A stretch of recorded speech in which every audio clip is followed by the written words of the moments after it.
So what's your New Year's resolution? You talking to me? Mm-hmm. Me? Yeah. To come up with better podcast openings. What do you mean? Yeah, we're pretty bad at are this. Creatively spent. Yep. It's the holiday season. Is it? It's over, and you know. Yeah, that's right. All we want to do is curl up in our Christmas jammies and watch Claudette Colbert. Yep. Well, good for There you. you go. Good for you today, Dad. We got my Oh yeah. lounge pants, my This is Santa Claus smoking a pipe. okay. And then We should really have a pipe. That would give us a whole drawing room vibe. well, this is a different cat sock. This is a different Christmas themed cat sock that I have where they're chasing ornaments. If you zoom in here. My ugly Christmas dress shirt. Yep. And that's all we're wearing. Anyway, and that's all we're going to talk about on this episode. Yep. See ya. All right, we better get into this.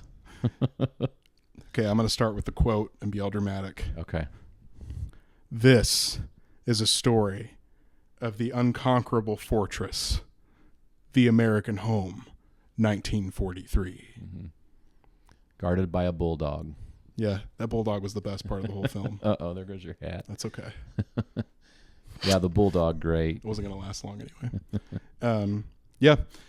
All right, so this is set in a Midwestern town near a military base. It's kind of, I think it's kind of on purpose that it's not, explicitly stated where this is. Right. It's just kind of random or something.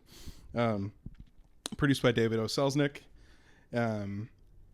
Adapted from Margaret Buell Wilder's 1943 best-selling book of letters that she wrote to her husband while he was serving overseas. So this had quite a quick turnaround. Yeah, it did. As far as, because it was 1944 or so. Yep. But yeah, directed by John Cromwell. And let me get down here. Music by Max Steiner, who previously worked on Gone with the Wind. He scored that, and now Voyager. And so his you can kind of recognize it too, like the sweeping orchestral type stuff. Oh, definitely. Is a lot in there. Yeah. Some of the cast, we got Claudette Colbert, Jennifer Jones, Robert Walker, Shirley Temple, who this is my first time kind of seeing Shirley Temple in something where she's not a little kid. I really didn't even watch any of that either. I'm just used to like the like when you buy a DVD in the beginning of it's like buy the Shirley Temple box set or something from when I was a kid. Shirley Temple collection. Yeah, exactly. Well, let's talk about Shirley Temple later because there's a lot to talk about. No. He's going to rip on a 15-year-old. She was 15 during the filming. Was she 15? She was 15, yep. Okay.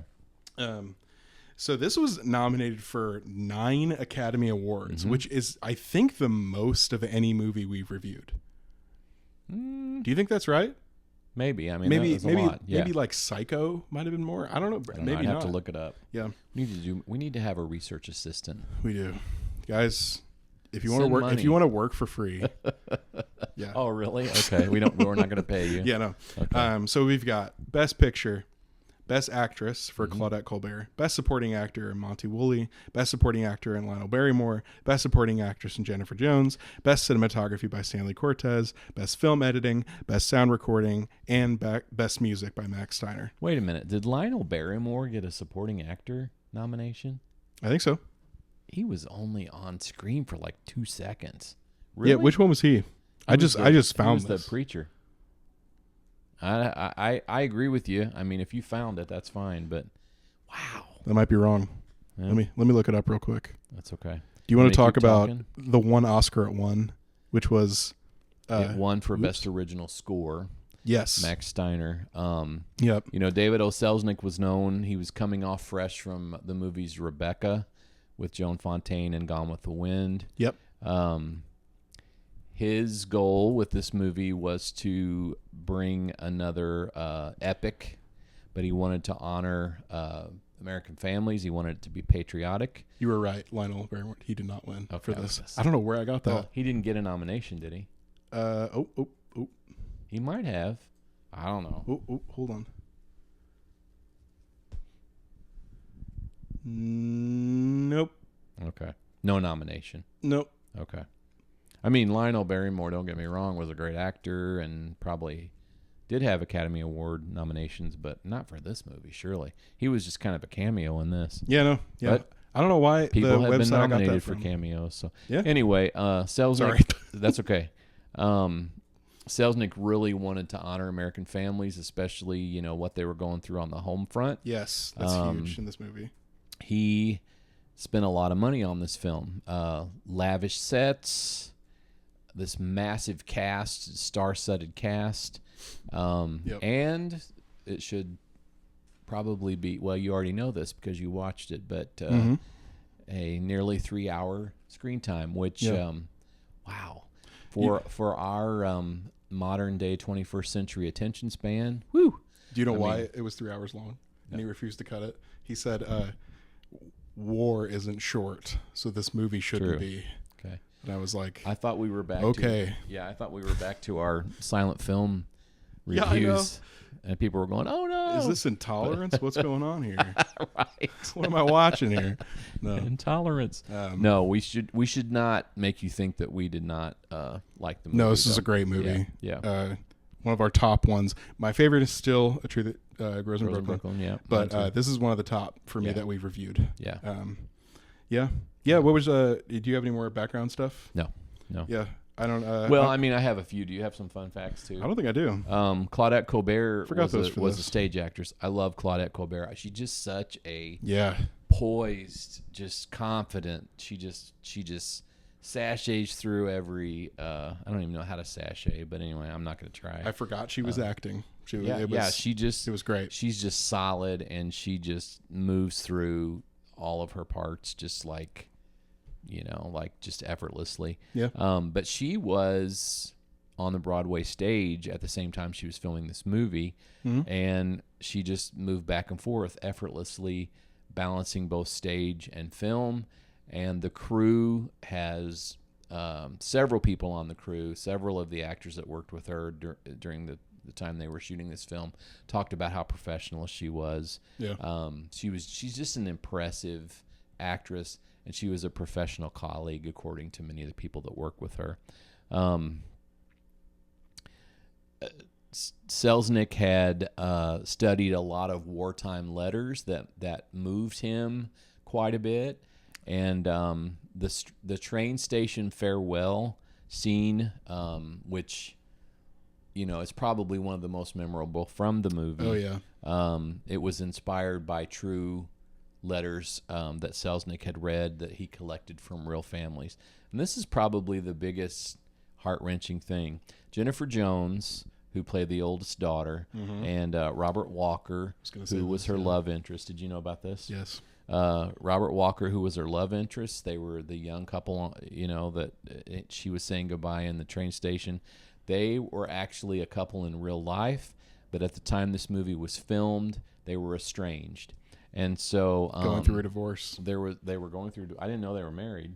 They were married. Mm-hmm. Okay. Anyway, they were having a lot of heartbreak off screen. They had to go on with the movie, and that farewell scene in the train station was very poignant, very heart wrenching because of what they were going through in real life. Which there are numerous stories like that in the history of cinema, I suppose. But wow, yeah. So. I really want to go back and watch that scene again, actually, just to see if you can pick up on any of that. But heart-wrenching. Yeah. Go ahead. I was going to say, if you said they're estranged, I actually don't know if they're married or not. Because and I'm questioning all of my facts because of that list. Because you're messing awards. Up. Yeah, it's okay. It's okay. There'll be some smarty pants out there watching this. They'll get it. They'll catch it. Fact checks everything we say. Comment below if it's wrong. Please, below. Genuinely we do. want that. We actually want that. We're serious, and we don't care if you're smarty pants. It's okay. But yeah, no, thank you for all the background on the actors and stuff. What was your first take on this movie? First impression? I guess I was kind of taken by the fact that, initially when I saw who was in the movie and I saw the opening and how beautiful the house was, and Yeah. really how beautiful everybody else was in the movie. You know, I was very much taken aback by how glamorous the movie started off, but yet it was still able to depict real wartime sacrifice. Yeah. Sentimental, but you know, and I always kind of like, oh, sentimental, but it was a sincere picture. You can see Selznick's sweeping epicness in this movie. Is that even a word?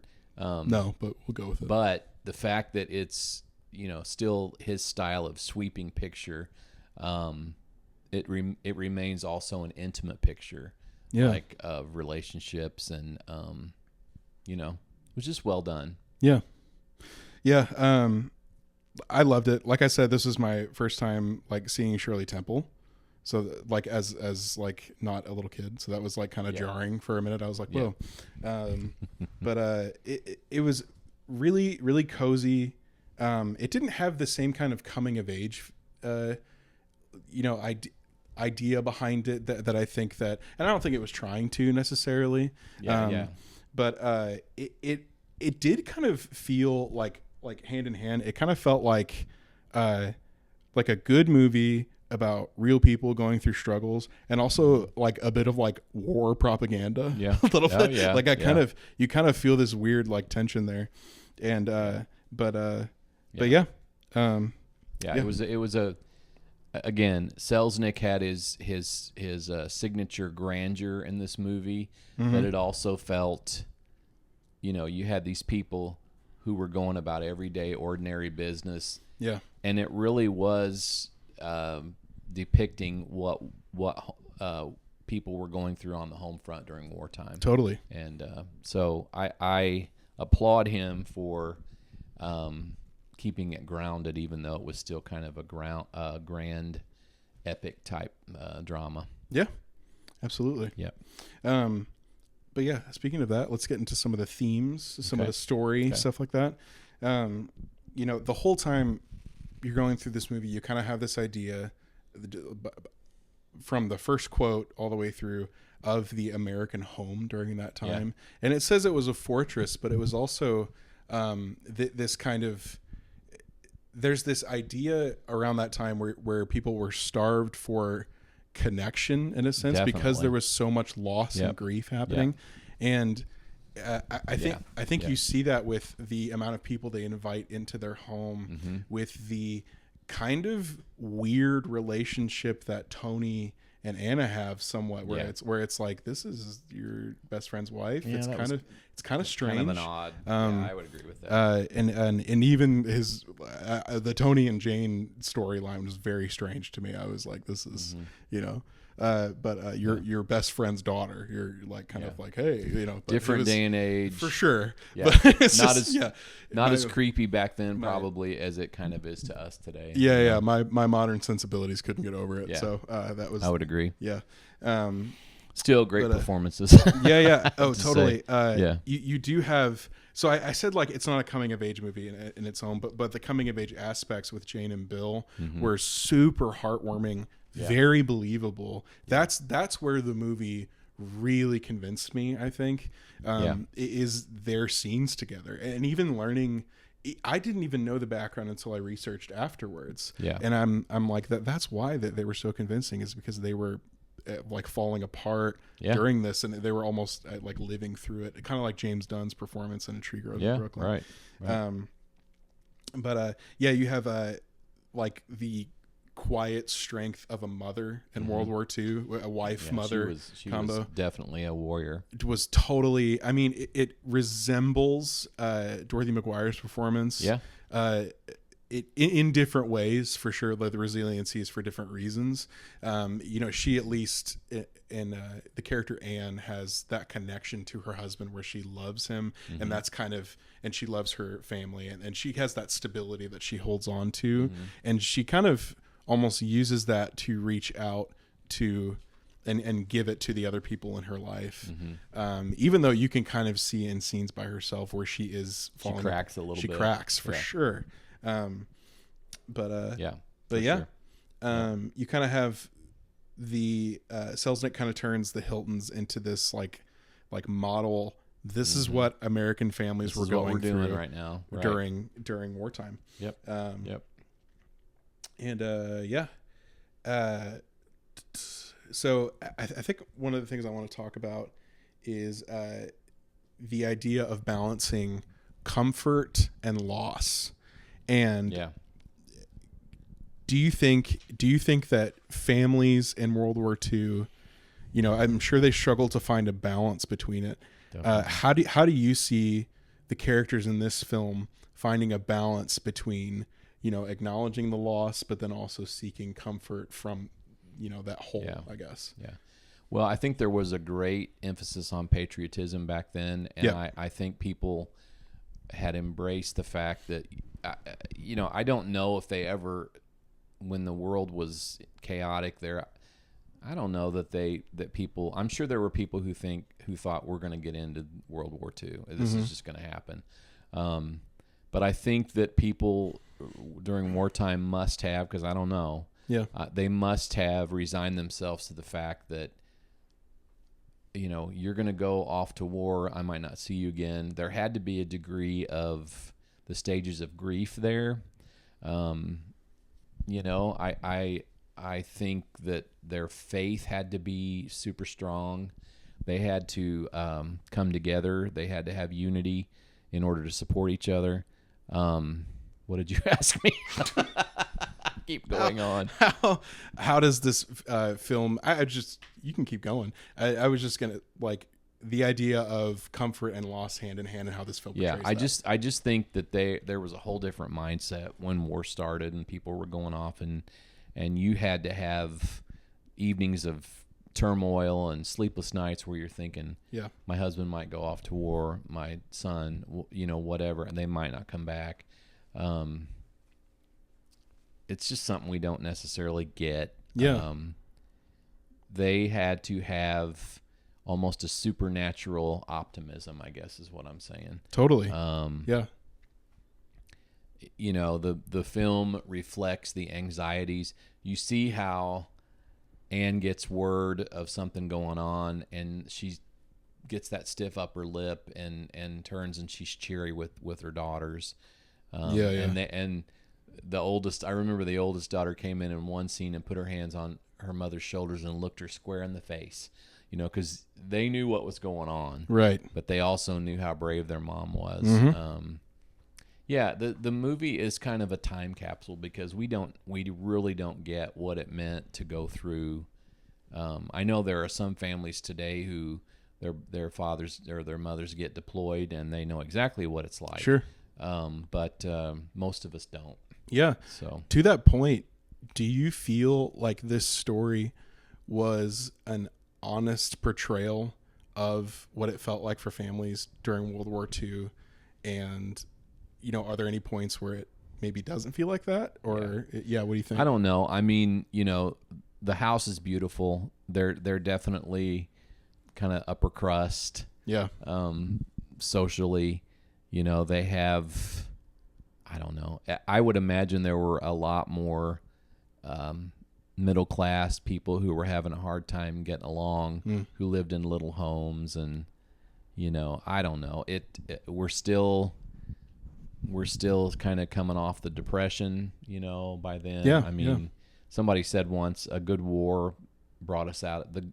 A good war will bring us out of this Depression, you know, and it really did. It put a lot of people back to work, and I would say but I you know, movies of course can't show you all the warts of what wartime America was like. So, you know, I mean, I think that the movie worked really hard to show patriotism and hope. And there was a cathartic nature to it. It had some inspiring moments in it. But yeah, I think it reflected real anxieties, real triumphs. I think that audiences, no matter where they were socially, could relate to the characters that they were going through. Totally. So, yeah. Yeah.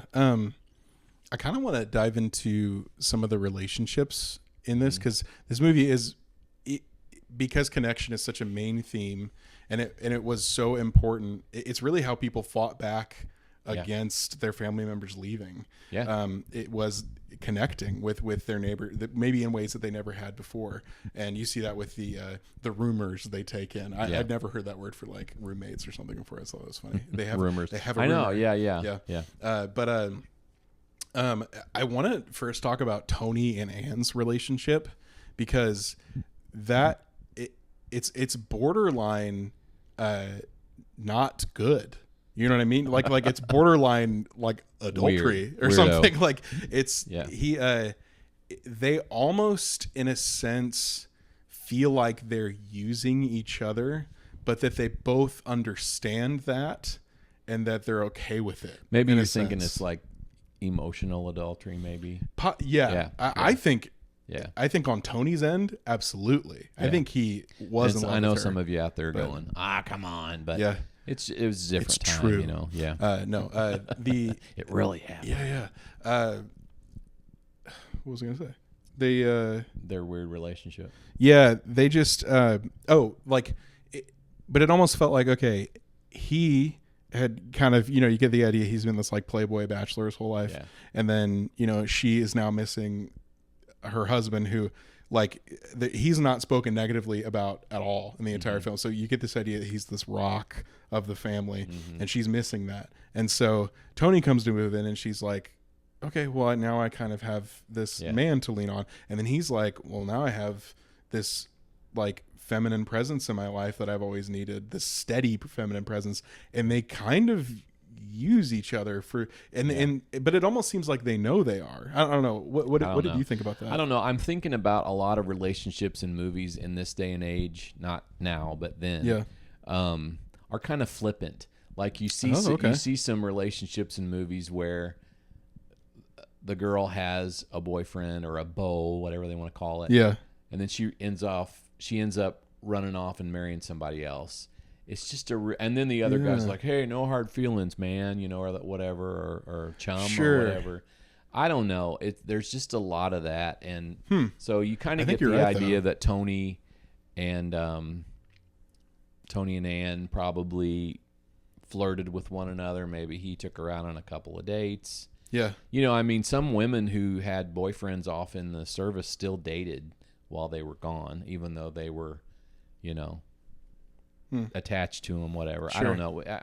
Again, something we don't get, but I think Tony had been around so long as a close family friend, almost like a brother, maybe to Claudette Colbert's husband. That I don't know. Maybe it's just a weird vibe in the movie. Yeah. It doesn't really take away from how good the movie is, but for us, I don't know. Maybe the audiences back then didn't bat an eye at it. I don't know. Sure. I don't know either. I was thinking about that. I talked about the Tony and Jane storyline, and I don't think audiences would have batted an eye at that either. It's more of a modern thing. Right. Now, I think Joseph Cotton's character, I think Tony was in love with Anne. I think he loved her. Yeah. I mean, I think that was would obvious. have easily swooped in and married her if something had happened to the father. Totally. And maybe when Jennifer Jones' character's a little older, he could marry her too. I don't know. That part creeped me out a little bit more than the relationship with Tony and Anne. Oh, absolutely. Yeah. So he doesn't go about that the right way at all. Yeah. It's very much like a. Well, she had a big crush on him. Yeah. Which okay. If you're thinking about just like psychology and stuff like that, Yeah. that stuff happens. Yeah. But like as the adult in that scenario, you're supposed to be like, hey, like you're certainly not dancing with her and all that, or like hovering over her bed, saying goodbye and stuff, and everything. It's just very strange. Yeah. But yeah, again, that's a modern thing. It was that we acknowledge that for sure. Right. Yeah. Man, this movie was so long. I'm thinking about everything. Here's an interesting question. Actually, no, let's stay on relationships for just a second longer. Okay. I wanted to unpack Bill and Jane a little bit, because I said before, they sold the movie for me. And I think it's because they felt so realistic, even in a picture that's, you know, like 80 years old. Yeah. For me, for someone who's in his 20s. Yeah. And, you know, being in your 20s was like being in your late teens back then. I almost feel like it's, you know, it's sort of the same. But what do you think about their characters? Like, why did they feel, what about them made them feel so realistic and made audiences so captivated by their story? I don't know, because at the beginning I didn't buy their relationship. Like, she was obviously really crushing on Tony. Yes. And then Bill comes along and she just suddenly realizes, oh, I do kind of like him, you know, and then they kind of build on that relationship a little bit. Okay. I don't know. They did show us more of them hanging out and talking and sharing their life. See, that convinced me. Yeah. That was like, they showed a lot more of that. That's probably why we were more invested in that relationship. But finding out the backstory about Jennifer Jones and Robert Walker certainly heartbreaking. helped. Yeah. And that's probably when she started hanging out with David O. Selznick, who was her eventual husband. But there you go. Yeah. So cool. I got a question about heroism. I know what you're talking about. How what's that word? Sorry, I know it's heroism. I don't know why I said heroism. It's late at night here, guys. But how is heroism defined in this movie, and who's the hero of this movie? Who kind of pulls through in a way that's like, you know, not like who's the John Wayne, but like who's the person you latch onto as like they did it. You know? I think anybody who was doing anything to help the war effort, and a lot of people were, anybody, of course, all the soldiers going off, the mothers who were holding down the fort, the kids who were helping parents, totally, even Colonel Smollett, who was retired military, who was coming. He was retired military, wasn't he? I think so. Yep. Who was because he complains that he can't be a part of the war effort because of his age, and he was, you know, he was lending himself and, you know, to with advice or whatever it was, and he, you know, they were all really doing their part. Yeah. Who would be That's good. I would say the biggest heroes, of course, were the soldiers and the people who were taking care of homes. You know, while it was all going on. Which are mostly unseen in this film for sure. And, you know, several women went back to work, had to go back to work, worked in factories.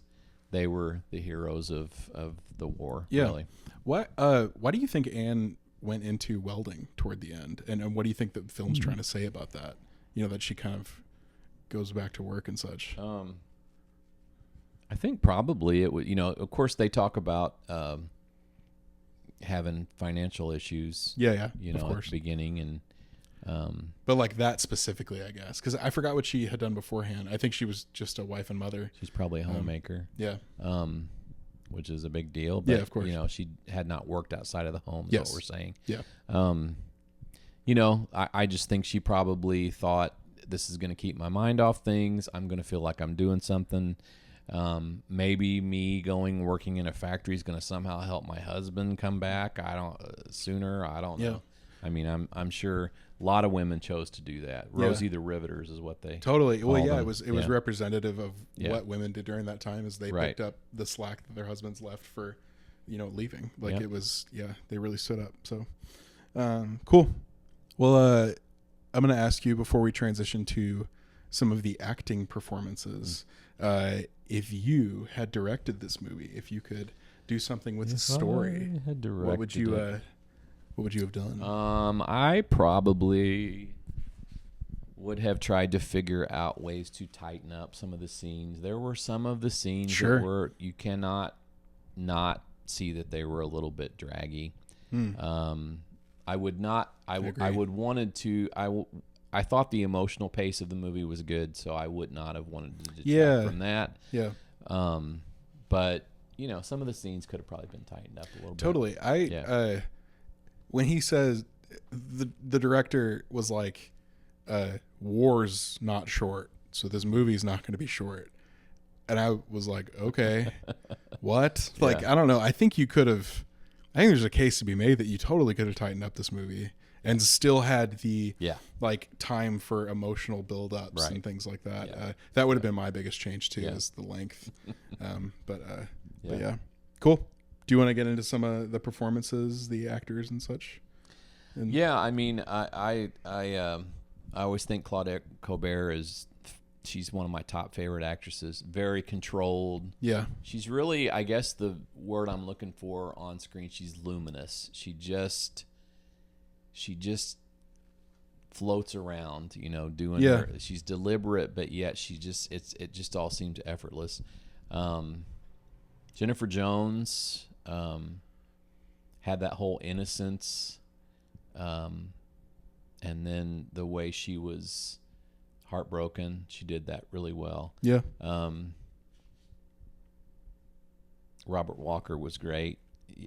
I think Robert Walker portrayed a soldier going off to war with that youthful quality that, you know, you don't think about. You think about soldiers being real grown up. And they were kids. I think he brought that home, and that was pretty realistic. Yeah. He felt like an 18-year-old boy. Yeah. You know? Yeah. And, you know, I don't know what I think of.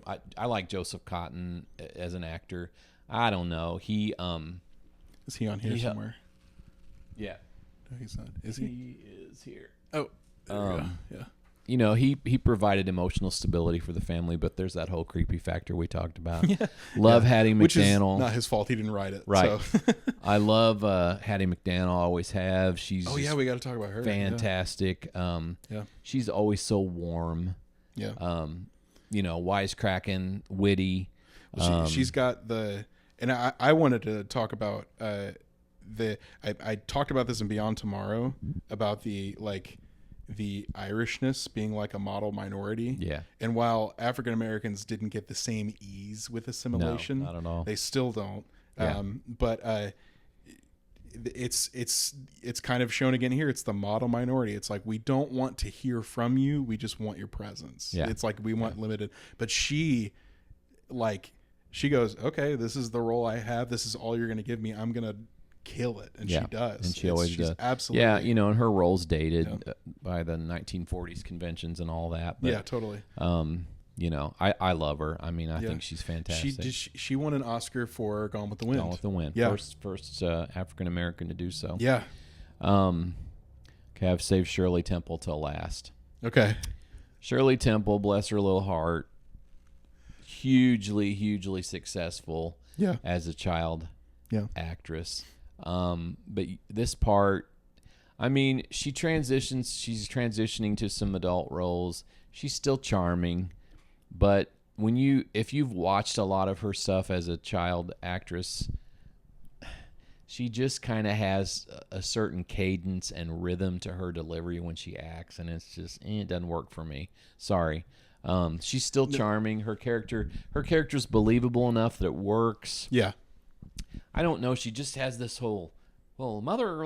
I don't know what it is. No, it's like a jerky quality. So that I've never seen much of Shirley Temple as a little kid, but I remember thinking when I first saw her on screen for this movie, I was like, she's still kind of doing that. Yeah, she's doing the same stuff she did when she was a little kid. Well, because she was always so directed, I guess, as a kid, and they told her exactly what to do all the time. Sure. I would be interested. I have not seen her do much as a teen or young adult, so I'd have to look a little more at some of those roles to see what I thought. But you know, eventually she got out of acting and went into politics. So there you go. Monty Woolley, I'm going to go ahead and talk about him. He is a scene stealer. He is my scene stealer. He's got that gruff humor. But in this movie, had some tenderness in there too. Total comic foil, becomes a beloved family member. Monty Woolley kind of has a Christmas legacy. He was Oscar nominated for this film as Colonel Smollett. Time's up. But he is in 3 other Christmas films. He was a lead in The Man Who Came to Dinner, 1942. That's a Christmas film. Okay. Probably his most iconic role, The Man Who Came to Dinner. Plays the same kind of... He plays this full of himself radio celebrity. who gets hurt in someone's house and has to live there over the Christmas holiday. It's hilarious. There's a movie that I'm not familiar with called Holy Matrimony from 1943. Okay. That apparently is also maybe a Christmas movie. But The Bishop's Wife, one of my all-time favorite. I love The Man Who Came to Dinner too, but The Bishop's Wife with Loretta Young and Cary Grant, where Cary Grant plays a ghost. Never seen very, very good. And Monty Woolley plays a little bit less of a crusty, gruff character. Yet there's still shades of that through the movie. But it's just kind of interesting that he became kind of a Christmas presence in a lot of these movies.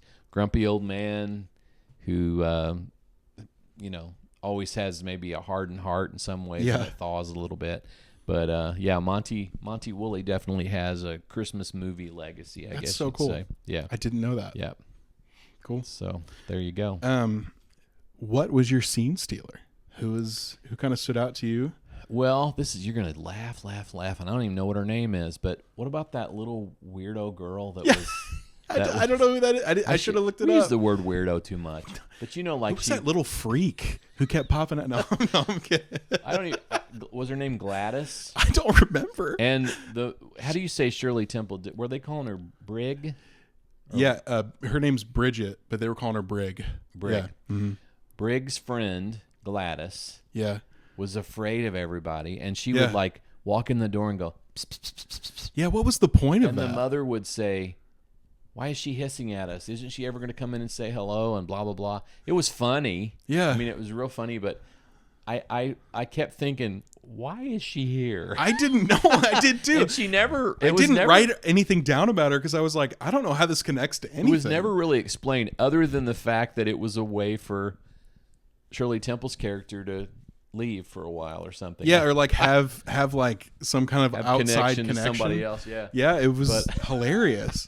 But yeah, so I don't know. She was just so afraid of adults, and I don't know what that was all about. I don't know. I mean, when she was around, I was like still weirdly drawn into like, who is this, or whatever. That's funny. Monty Woolley's a scene stealer in everything he does. Yeah, I think Monty Woolley would be my scene stealer. Yeah, definitely. That's a good one. I put the chemistry between Bill and Jane really sold it for me. I keep saying that, but I thought Robert Walker really did a really good job portraying that kind of. It's kind of hard to portray complexity and multifacetedness as an actor, I think, and he did a really good job of being. Like this boy hasn't really figured himself out yet, and he's trying to get it together, and he doesn't know what to do, and doesn't feel qualified to go off to war. No, at all. Which makes it even sadder. So tragic, because I mean, I think that brings reality to what happened.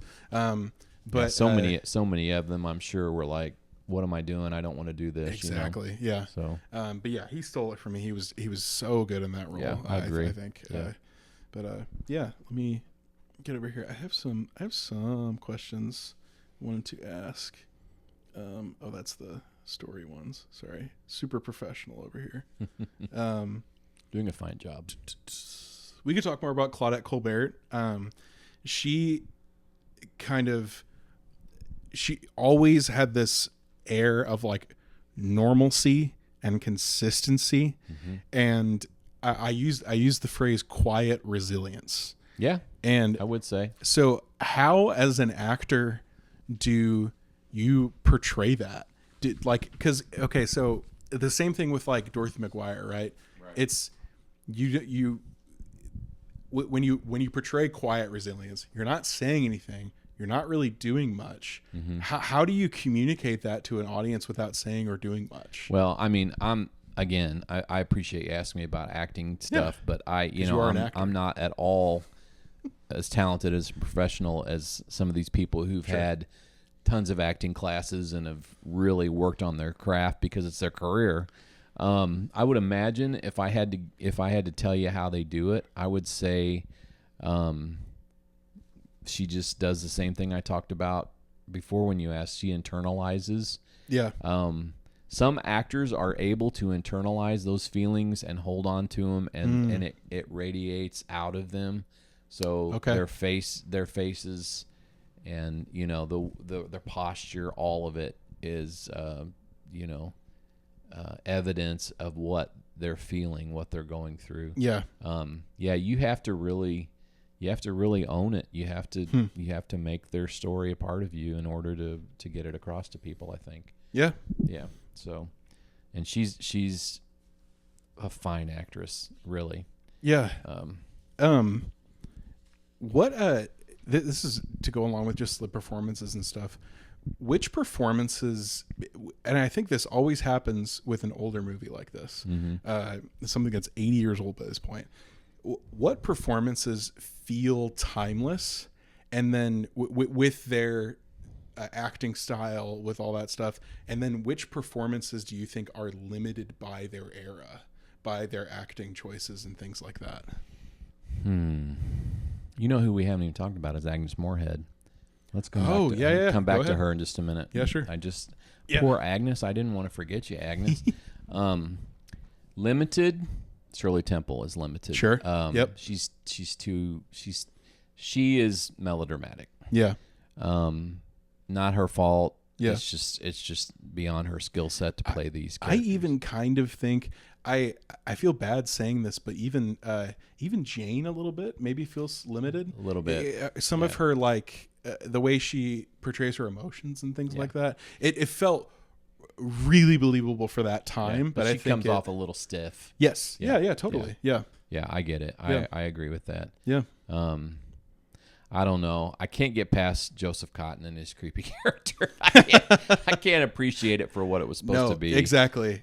We were supposed to look up to him in the 40s, and you do not at all. No. You're kind of like, ew. It does not play in this day and age. It doesn't. So that's pretty limited.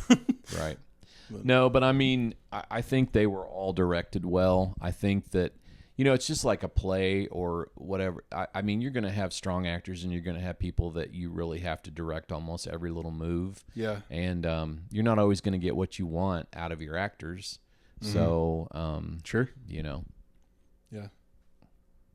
Yeah. So totally. I don't know what else we were going there with. No, you're good. I kind of, this is a really funny comparison because you talked about how you don't really think Shirley Temple did a good job here.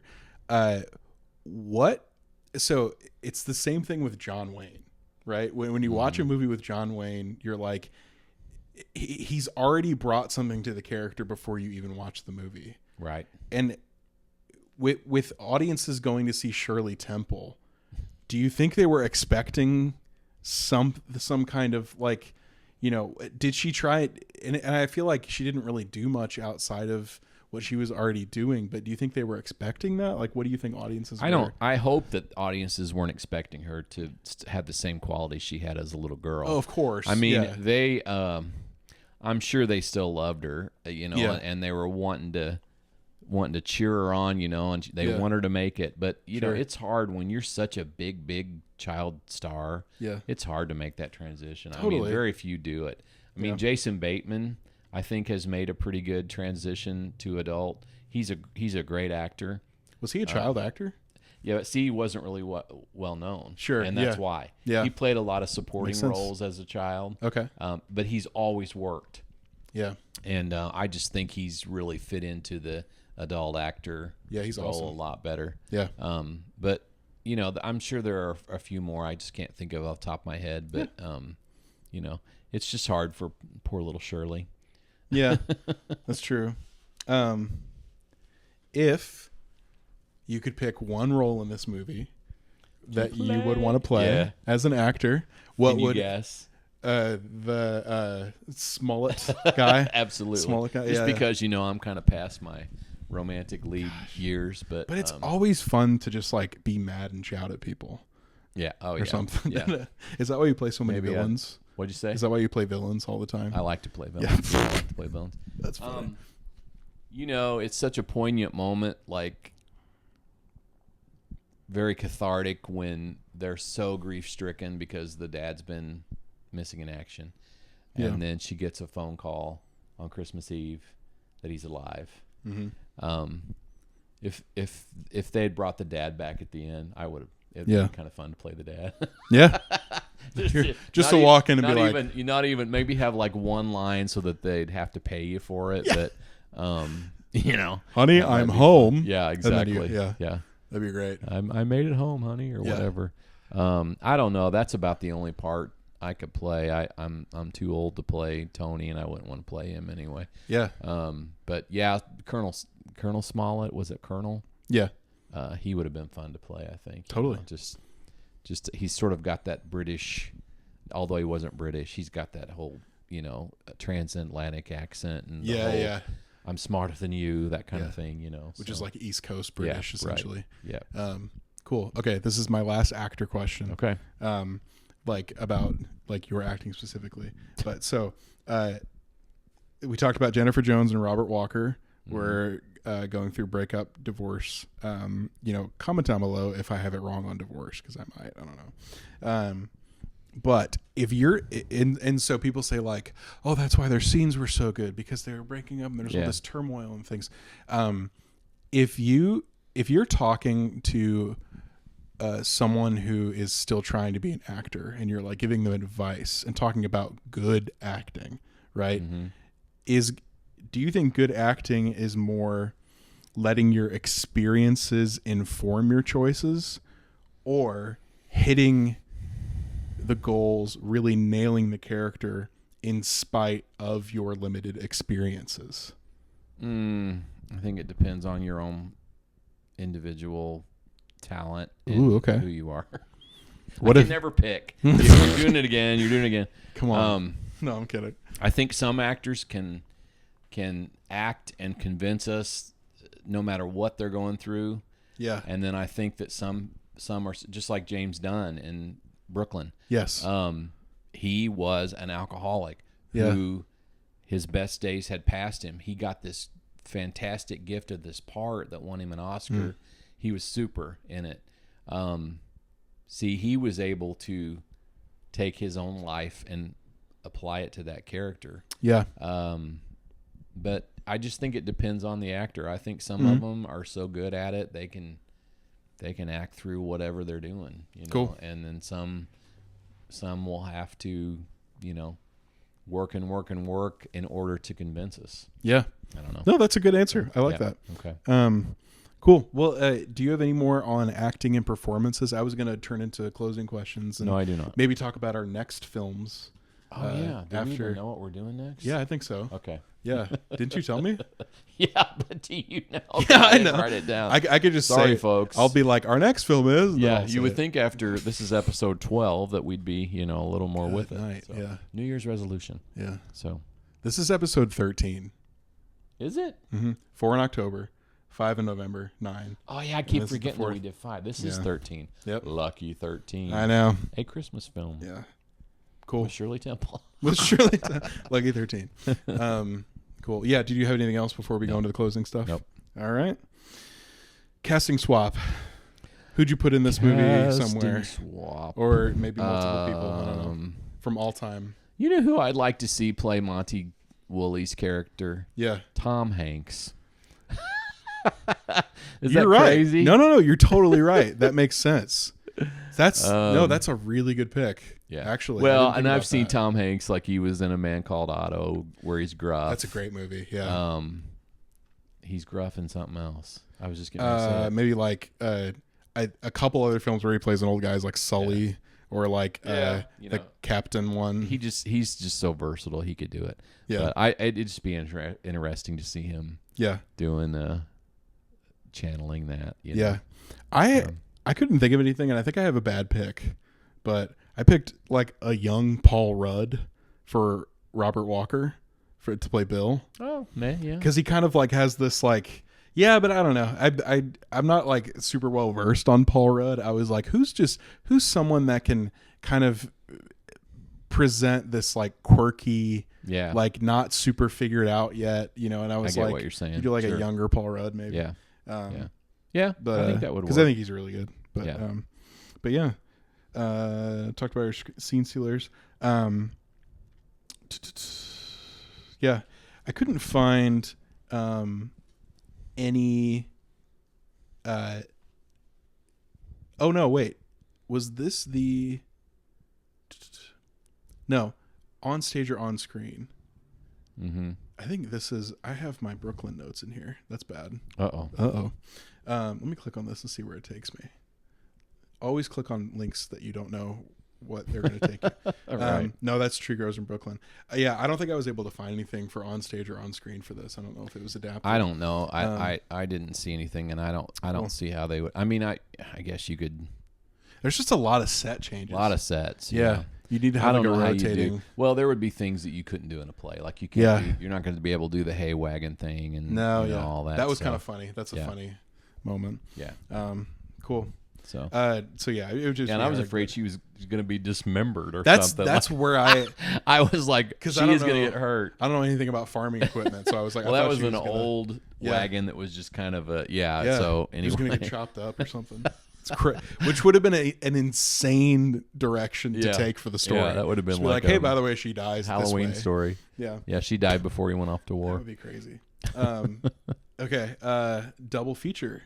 What would you pair this with? Double feature. I'm always going to go back to the classics, but I think I would pair it with Mrs. Miniver, which is never heard of it. Wartime movie with Greer Garson, who won the Oscar for it. Okay. And Greer Garson, lovely redheaded actress, beautiful, very elegant actress.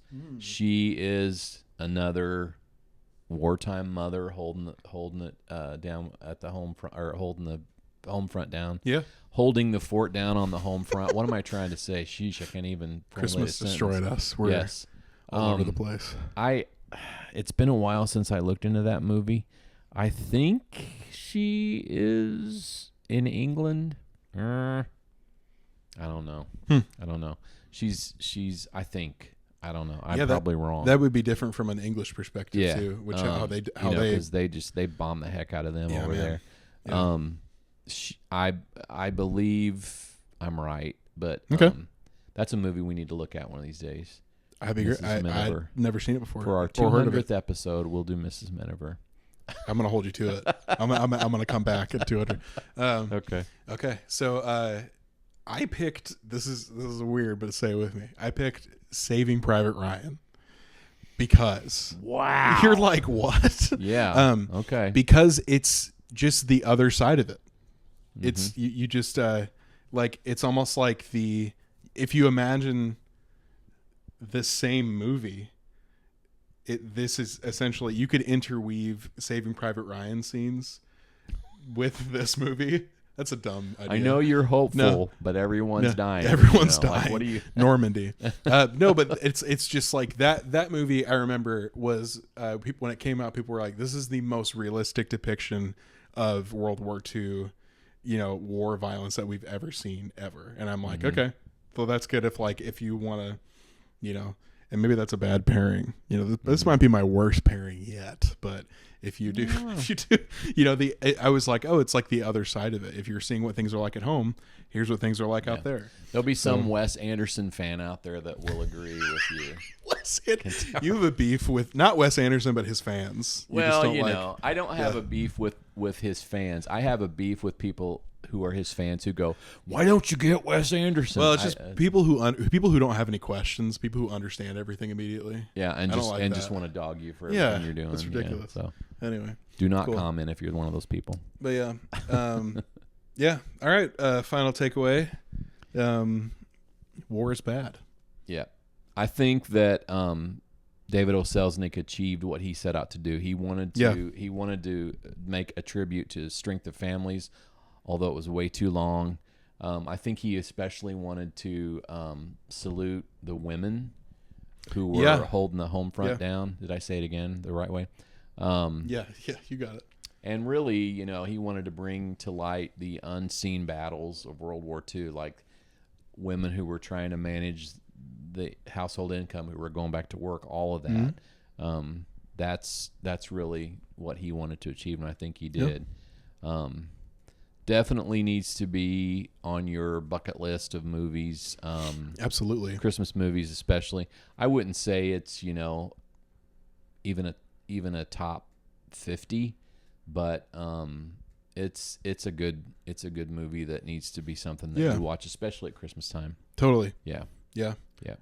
It's something that you can kind of like it's not a casual watch. Yeah. Kind of like Beyond Tomorrow would be or something. Yeah. But it's you turn it on and it's like you could if you have like all day. Yeah. You just want to sit and really get invested into Right. something, Right. especially on Christmas time. It'd be perfect for Right. that. Well, and another movie that you could pair it with, The Best Years of Our Lives, which is 1946, and it talks Oh. about when all the soldiers are coming home. So it might give you a kind of closure there. See, if I too. had seen that movie, I would have picked that one Yeah. probably. Yeah. But cool. Another movie we need to do. There we go. So many movies, so little time, So right? little Now we time. have a lot of time. We'll be Yeah. able to do it. Oh yeah. Okay. Cool. Out of 10. I would say 9 out of 10 for this one. Cool. Yeah. I gave it an 8. Did you? Yeah. You know what? What did I say for Brooklyn? I said 9+. I'll give it an 8 too. Okay. Yeah, because yeah. All right. Well, that brings us to the end of our Christmas movies. Yeah, and a For new December. year. A new year is on the horizon. New Year's on the horizon. Yeah. In a couple of nights, you'll be ringing it in, right? Yeah. And what was our theme for January? Our theme for January is going to be. Are you pulling it Let up? me pause. Our theme for January, I believe, are enduring. I'm sorry. Let me read it. I'm looking at my phone. Funny. Sorry. Iconic performances and legendary stars. Iconic performances and legendary stars. You want me to go ahead and Sweet. tell you what we're going to do? Yeah, you read all 4 of them. Yeah, sure. Okay.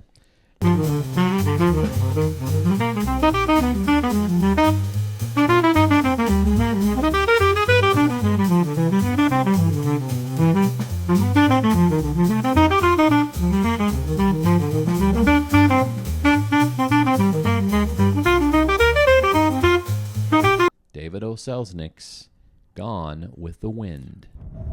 Yeah, look at that. High tech. Okay. Cool. There you go. Yeah. So watch On the waterfront. On the Waterfront for next time.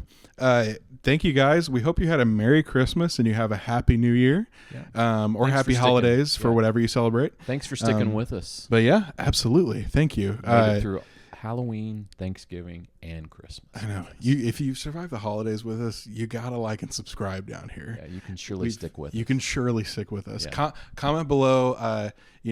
I'll say this like at the end of all of our little series that we do. If you'd like us to focus on certain types of movies, or if you have movie recommendations for us, comment down below. If you want to add anything to the discussion, I'll you can email us at movienightswithdad@gmail.com. The nights is plural, so movienightswithdad@gmail.com. But email us with any your recommendations or just anything you want to say. Yeah, cool. Like and subscribe. Thank you guys for watching. I'm so thankful to be doing a podcast with my son. He is truly a gift of Christmas. Aww. Yeah. I was born in April. The first gift of Christmas in April. In April. Yeah. It's like Beyond Tomorrow. Anyway, a lot of fun, son. I appreciate you asking me to do this. We've had a good time. It's been We're great. not done yet. We're not done. We're just getting started. Yep. Cool. Okay. Love you, Dad. I love you too. Bye, guys. Bye-bye.